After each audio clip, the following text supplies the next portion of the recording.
Hello धुरंधरो, नमस्ते, राम राम। मैं हूं अमित चौधरी। स्वागत है आपके अपने यूट्यूब चैनल अमित सर जी के में। तो आज 26 अगस्त है और डेली करंट का तहलका सुबह प्रातः 6 बजे मैं अपनी क्लास को लेकर आता हूं, जो कि मोस्ट इंपोर्टेंट हो जाती है आपके आने वाले एग्जाम को लेकर के। ठीक है, जैसे भी आप किसी भी एग्जाम की तैयारी कर रहे हो, जैसे एसएससी हो या बैंक से रिलेटेड हो, एनडीए से रिलेटेड हो, ठीक है, जो भी बच्चा स्टेट पीसीएस तक की मैं करंट अफेयर करवा कर देता हूँ। और ये मोस्टली उन पेपरों के लिए जरूरी है जो बिल्कुल वन डे हैं। ठीक है, कपल डे के भी लिए मोस्ट इंपोर्टेंट क्लासेस चल रही हैं। ठीक है, और आप इसके अलावा मेरे इसी यूट्यूब चैनल पर, जो कि फ्री है, जीके को लेकर के, जीके के पोर्शन को लेकर के, जीके के अंतर्गत मैं हिस्ट्री, पॉलिटी और जियोग्राफी तीनों सब्जेक्टों को करवाता हूँ पर अपने ही चैनल पर। ऑलरेडी मेरा एक बैच पड़ा हुआ है, आप उसको 6 to 10th क्लास तक की NCERT based with practice set के साथ मेरा बैच पड़ा हुआ है, आप सर्च करके देख सकते हो। ठीक है, उसमें 60 से 66 हर सब्जेक्ट की वीडियो पड़ी है विद क्वेश्चन प्रैक्टिस सेट के साथ। ठीक है, आइए अपने डेली करंट के तहलका में शुरू करते हैं आज की क्लास, जो कि प्रातः सुबह 6 बजे मेरी क्लास आ जाती है, मेरे अपने भाइयों के लिए, धुरंधरों के लिए। ठीक है, क्लास शुरू करने से पहले मैं अपने भाइयों को महत्वपूर्ण दिवसों की सूची बताता हूँ। अगस्त में कौन कौन से दिवस आए हैं, कौन कौन से दिवस इंपोर्टेंट हैं। 1 अगस्त को वर्ल्ड लंग्स डे होता है, और वहीं पर 2 जो अगस्त था राष्ट्रीय मित्रता दिवस, और 3 अगस्त जो 3 अगस्त है नाइजीरिया जो स्वतंत्रता दिवस होता है। 6 अगस्त को हिरोशिमा दिवस होता है। 9 अगस्त को विश्व के स्वदेशी लोगों का अंतर्राष्ट्रीय दिवस होता है। वहीं भारत छोड़ो दिवस भी मनाया जाता है। अंतर्राष्ट्रीय युवा दिवस आपको पता ही होगी कि 12 अगस्त को। इसी प्रकार 12 जनवरी को राष्ट्रीय युवा दिवस मनाया जाता है। पाकिस्तान स्वतंत्रता दिवस 14 अगस्त को। 15 अगस्त को अपना भारत स्वतंत्रता हुआ था 1947 को। ठीक है, इसकी 75 वर्ष गांठ हो चुकी है। इसके कारण हर घर तिरंगा अभियान चलाया था 3 दिन के लिए। ठीक है, यहाँ से क्वेश्चन इसी रिलेटेड करके आप कर सकते हो, प्रॉपर तरीके से जान सकते हो। 19 अगस्त को विश्व फोटोग्राफी दिवस होता है। 23 अगस्त को दास व्यापार उसके उन्मूलन के सम्मेलन के लिए अंत में राष्ट्रीय दिवस। एक और बात, 24 अगस्त को यूक्रेन का स्वतंत्रता दिवस मनाया जाता है। आपको पता होनी चाहिए क्योंकि यूक्रेन और रूस की युद्ध हो रहा है, तो उनको चल करके ये भी क्वेश्चन मोस्ट इंपोर्टेंट हो जाता है।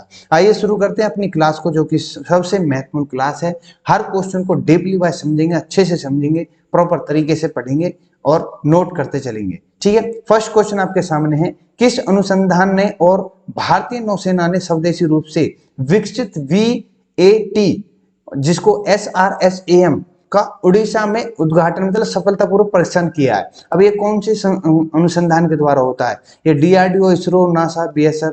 तो DRDO ही करती है ज्यादातर।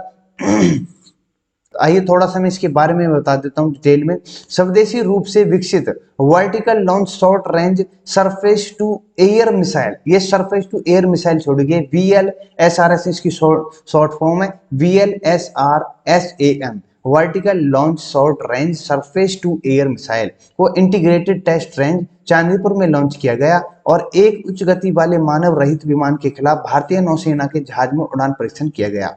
स्वदेशी रेडियो फ्रिक्वेंसी से लैस VS, जो ये SRSAM है, ने उच्च सटीकता के साथ लक्ष्य भेदा। और DRDO के विभिन्न प्रयोगशालाओं जैसे रक्षा अनुसंधान और विकास प्रयोगशाला और अनुसंधान केंद्र इमारत के वरिष्ठ वैज्ञानिकों द्वारा प्रशिक्षण की निगरानी की गई। इंपोर्टेंट क्वेश्चन है, आपसे पूछ सकता है कहां पर इसकी टेस्टिंग होती है, कौन करवाता है। ठीक है, ये सारी चीजें इंपोर्टेंट है और मैंने विद डिटेल के साथ दे रखी है। इंग्लिश वाले बच्चों के लिए कन्वर्ट करके मैंने नेक्स्ट स्लाइड में दे रखी है। ठीक है, चलते हैं नेक्स्ट क्वेश्चन पर। सेकंड क्वेश्चन आपके सामने, किस पूर्व उपराष्ट्रपति द्वारा न्यू इंडिया पुस्तक का विमोचन किया है, जो कि पूर्व राष्ट्रपति रहे हैं हमारे, आपको पता होनी चाहिए। वो श्री के नारायण जी हैं, या श्री के वेंकट रमन है, या श्री वारेकरी वेंकटगिरी हैं, वेंकैया नायडू है। तो आपके सामने श्री वेंकट, जो D is the right answer हो जाता है पर वेंकैया नायडू जी, जो कि हमारे पूर्व राष्ट्रपति थे। ठीक है, अभी कुछ दिन पहले। तो आपको पता होनी चाहिए इनके ही द्वारा ये पुस्तक लॉन्च की गई है, जिसका न्यू इंडिया नामक पुस्तक है। पूर्व केंद्रीय मंत्री और पद्म विभूषण अरुण जेटली के चयन लेखकों का संकलन किया है इन्होंने, पूर्व राष्ट्रपति जी ने, जिसे नई दिल्ली में उनकी पुण्यतिथि पर जारी किया गया है। ठीक है, इंपोर्टेंट क्वेश्चन है, किसके द्वारा, कहां पर किया गया, कौन सी पुस्तक है, ये सभी चीजें इंपोर्टेंट है। कैसे भी आंसर पूछ सकता है आपसे एग्जामिनर, आपको हर तरीके से पता होना चाहिए, हर तरीके से रूबरू में करवाता चल रहा हूं। नेक्स्ट क्वेश्चन आपके सामने है, भारत स्वच्छ वायु शिखर सम्मेलन 2022-23 अगस्त को किस शहर में शुरू हुआ है? तो तेलंगाना, लक्षद्वीप, बेंगलुरु या Punjab. Bengaluru is the right answer हो जाता है पर सी आइए थोड़ा सा मैं बता दूं कि वायु प्रदूषण और जल परिवर्तन के मुद्दों को हल करने पर चर्चा करने के लिए वैश्विक विशेषज्ञ के साथ भारत स्वच्छ वायु शिखर सम्मेलन का चौथा संस्करण बेंगलुरु में शुरू हो रहा है। इंपोर्टेंट क्वेश्चन है, यह शिखर सम्मेलन 26 अगस्त तक शहर के रेडिएशन ब्लू जो एरिया पैलेस रोड पर चलेगा और think tank centre for air pollution study, जिसे कैप्स बोला जाता है शॉर्टकट में, और centre for study of science technology and policy CSTEP ने शिखर सम्मेलन का आयोजन किया है। इन दोनों ने मिलकर ही इस आयोजन को किया है, ठीक है, इस सम्मेलन को चलाया है। और इस 4 दिवसीय सम्मेलन के दौरान भारत के नवीकरणीय ऊर्जा जैसे सौर ऊर्जा है या फिर पवन ऊर्जा है, ये नवीकरणीय स्रोत है हमारे, ठीक है, बदलाव, राष्ट्रीय स्वच्छ वायु कार्यक्रम में सुधार के प्रयास और जमीनी सतह पर समाधान लागू करने के लिए विभिन्न सुविधाओं को साझेदारी बनाने की चर्चा की जाएगी। ये भी इंपॉर्टेंट चीज है, ठीक है। 4 दिवसीय सम्मेलन चल रहा है और बेंगलुरु के अंतर्गत ही चल रहा है, चौथा संस्करण है, ठीक है। नेक्स्ट चलते हैं नेक्स्ट क्वेश्चन पर। नेक्स्ट क्वेश्चन जो कि मोस्ट इंपोर्टेंट है, किस राज्य की सरकार भारत की पहली शिक्षा टाउनशिप बनाने की योजना कर रही है? तो आपके सामने दिख रहे होंगे, उत्तर प्रदेश के चीफ मिनिस्टर मुख्यमंत्री जो है CM आदित्यनाथ योगी जी, इन्होंने ही, यूपी सरकार ने ही टाउनशिप को, शिक्षा को लेकर के योजना बनाई है। वो क्या है इसके बारे में बता देता हूँ। उत्तर प्रदेश सरकार ने अधिकारियों को 5 शिक्षा टाउनशिप स्थापित करने के लिए एक व्यापक कार्य योजना तैयार करने का निर्देश दिया है। शिक्षा टाउनशिप को सिंगल एंट्री मल्टीपल एग्जिट के विचार पर विकसित किया जाएगा और यह युवाओं को उच्च गुणवत्ता वाली शिक्षा प्रदान करेगी और उन्हें पेशेवर कौशल सिखाने में मदद करेगी, ठीक है, उनकी स्किल्स पर काम करेगी। जो शिक्षा टाउनशिप ने केवल भारत के छात्रों के लिए बल्कि अफ्रीकी, लैटिन अमेरिका, मध्य एशिया के जो क्षेत्र जो छात्र आएंगे उनके लिए बहुत ही मोस्ट इंपोर्टेंट है ये भी, ठीक है।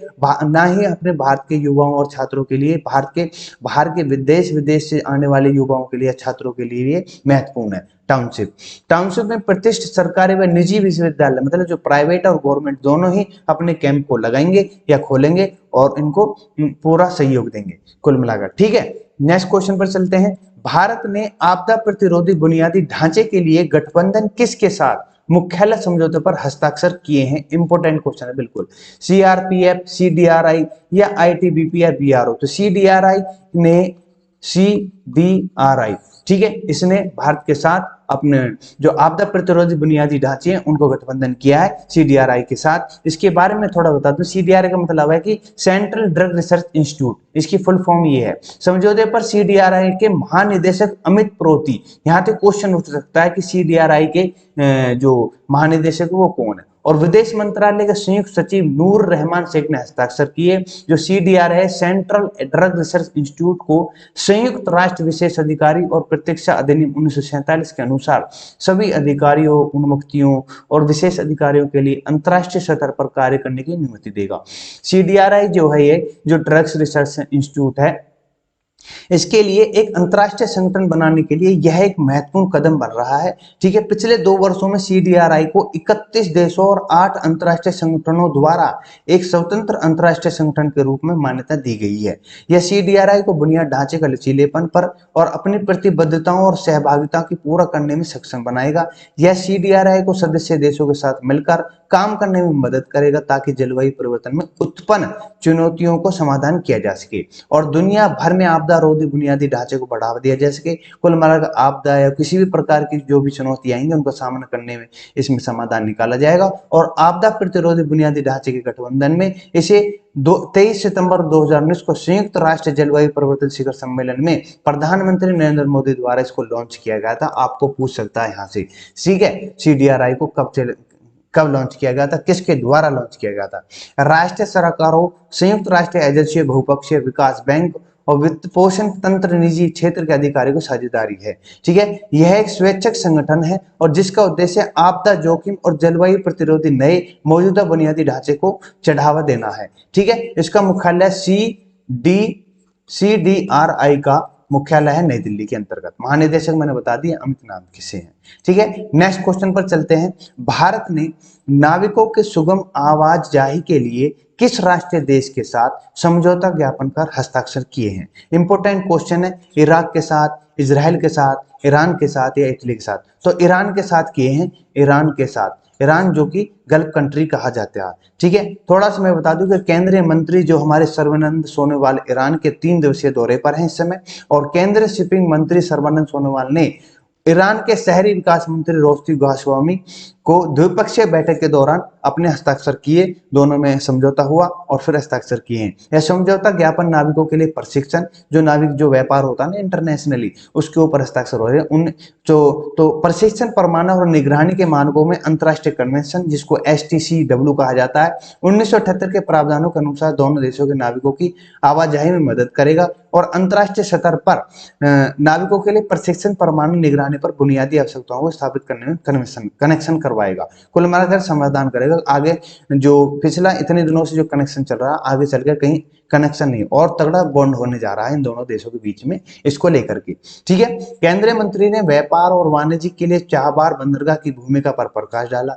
उन्होंने इंडियन पोर्ट्स ग्लोबल चाहबार जो भी है, ठीक है, कहां पर स्थित है इन कमेंट मुझे बताना, चाहबार बंदरगाह, ठीक है, मुफ्त व्यापार में 6 मोबाइल हार्बर क्रेन को कमीशन किया है। भारत के India porter global private limited Iran हितधारकों को बीच सहयोग क्षेत्र की विशाल व्यापार क्षमता का उपयोग करने के लिए उत्प्रेरक के रूप में कार्य करेगा। इंपॉर्टेंट है, जो ईरान है यह पश्चिम एशिया में स्थित है, इसकी राजधानी तेहरान है। यह Afghanistan, Armenia, Azerbaijan, Iraq, Pakistan, तुर्की, तुर्कमेनिस्तान सभी से अपनी सीमा साझा करता है। ठीक है, Sayyid Ali Hussain Khamenei Iran के वर्तमान में सर्वोच्च नेता हैं और यहाँ के राष्ट्रपति हैं इब्राहिम रईसी। ठीक है, वर्तमान आपसे पूछ सकता है ईरान कहाँ पर है, कहाँ पर स्थित है, ठीक है, और इसके राष्ट्रपति कौन है, सभी चीजें इंपॉर्टेंट है जो कि मैंने आपके सामने डिस्कस कर दी है। ठीक है, नेक्स्ट क्वेश्चन पर चलते हैं मेरे भाई। हाँ 2022 में आयोजित SCO संघई कॉरपोरेशन ऑर्गेनाइजेशन हो रही है बैठक, रक्षा मंत्रियों की बैठक का आयोजन स्थल कौन सा रहा है? चिल्ली में, ताशगंज में, लक्षद्वीप में, चंडीगढ़ में। तो यह ताशगंज है। कहां पर है ताशगंज?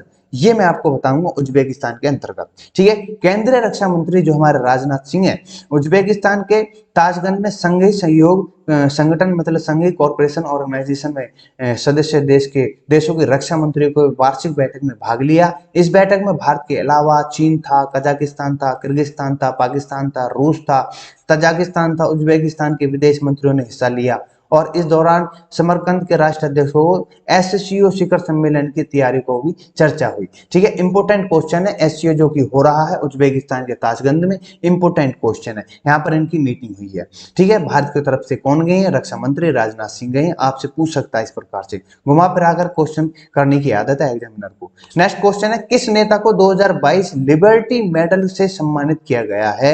इंपोर्टेंट क्वेश्चन आपको दिख रहे होंगे, यूक्रेन के प्रधानमंत्री आपको दिख रहे हैं वोलोडिमिर जेलेंस्की। ठीक है, इंपोर्टेंट क्वेश्चन है, तो इनको ही ये जो लिबर्टी मेडल है इसको दिया गया है। कहीं ये नोबेल पुरस्कार न ले जाएं, ठीक है, क्योंकि इन्होंने इतना अपने देश के प्रति, जो कि बहुत से आसपास के देश आपने देखे होंगे, वहां से कोई प्रधानमंत्री भाग रहा, कहीं का राष्ट्रपति भाग रहा, पर लेकिन ये वहीं के वहीं अपने फौजियों के, अपनी आर्मी के साथ जुड़े हुए हैं और हर रोज मिलकर आते हैं उनसे। ठीक है, तो ये बहुत ही बड़ी बात है इनके लिए भी, वोलोडिमिर जेलेंस्की जो कि वहां के सेवानिवृत्त है। नेक्स्ट है, इसके बारे में थोड़ा बता दूं कि वहां के यूक्रेन के राष्ट्रपति हैं, सॉरी प्रधानमंत्री बोल दिया मैंने, वोलोडिमिर जेलेंस्की को जो नेशनल कॉन्स्टिट्यूशन सेंटर द्वारा इस वर्ष के लिबर्टी मेडल के लिए नामित किया गया। उन्हें रूसी अत्याचार के सामने स्वतंत्रता वीरतापूर्ण रक्षा करने के लिए चुना गया। जेलेंस्की मई 2019 में यूक्रेन के राष्ट्रपति के रूप में कार्य कर रहे हैं अभी तक। ठीक है, टिके हुए हैं। नेक्स्ट चलते हैं, नेक्स्ट क्वेश्चन है, विश्व जल सप्ताह दिवस जो मनाया जा रहा है 2022 के अंतर्गत, उसकी थीम क्या है? Seeing the unseen, the value of water, A is the right answer हो जाता है। थोड़ा मैं इसके बारे में जिक्र कर दूं कि स्टॉकहोम इंटरनेशनल वाटर इंस्टीट्यूट जो हर साल विश्व जल सप्ताह आयोजन करता है, इस वर्ष यह 23 अगस्त से 1 सितंबर तक मनाया जा रहा है और विश्व जल सप्ताह दिवस की थीम है seeing the unseen, the value of water. ठीक है, कुल मिलाकर आपके सामने जो भी था मैंने आपके सामने प्रस्तुत कर दिया, प्रेजेंट कर दिया। ठीक है, आपसे किसी भी प्रकार से पूछ सकता है, इसकी SIWI की फुल फॉर्म पूछ लेगा, या कौन सा संस्करण है, कहां पर हो रहा है, कौन करता है, हर साल कब मनाया जाता है। ठीक है, नेक्स्ट क्वेश्चन के साथ चलते हैं। आज का लास्ट क्वेश्चन है जो कि मोस्ट इंपोर्टेंट है, फहमीदा अजीम जिन्हें 2022 के पुलित्जर पुरस्कार के लिए चुना गया है वह किस देश से बिलोंग करती हैं। ये आपके सामने फोटो दिख रहा है, ठीक है। ये बांग्लादेश से हैं, स्विट्जरलैंड से, पुर्तगाल है, जर्मनी। तो इसका राइट आंसर हो जाता है बांग्लादेश। बांग्लादेश से रिपोर्टेड है। ये जो है अमेरिका के इनसाइडर ऑनलाइन पत्रिका के लिए काम करने वाली बांग्लादेश में जन्मी फहीमीदा अजीम को 2022 पुलित्जर पुरस्कार से चुना गया है। और इनसाइडर को उन 4 पत्रिकाओं में से एक है जिन्हें उइग्रों के चीनी उत्पीड़न पर उनके काम करने में चुना गया था। इंपोर्टेंट क्वेश्चन बिल्कुल, ठीक है, आपसे पूछ सकता है ये कहां से बिलोंग करती है, किस देश से बिलोंग करती है, कौन सा पुरस्कार इनको मिला है और किस नाम के को मिला है पुलिस के पुरस्कार, ठीक है। ऐसे इस प्रकार से घुमा फिरा के आपसे क्वेश्चन कर सकता है, ठीक है। तो आशा करता हूं आज का ये सेशन मेरा बहुत ही अच्छा रहा होगा और आपके समझ में आया होगा मेरी क्लास, ठीक है। इसी प्रकार से मैं प्रातः सुबह 6 बजे अपनी क्लास को अपलोड कर देता हूं करंट से रिलेटेड, जो कि करंट का तहल का मैं आपको प्रॉपर तरीके से 10 से 12 क्वेश्चन लेकर आता हूं, जो कि डीपली वाइज मैं आपको नॉलेज देता हूं, ठीक है। और आशा करता हूं अपने भाइयों को मेरी क्लास समझ में आई होगी। तो विदा लूंगा, नमस्ते, राम राम, जय हिंद, जय भारत।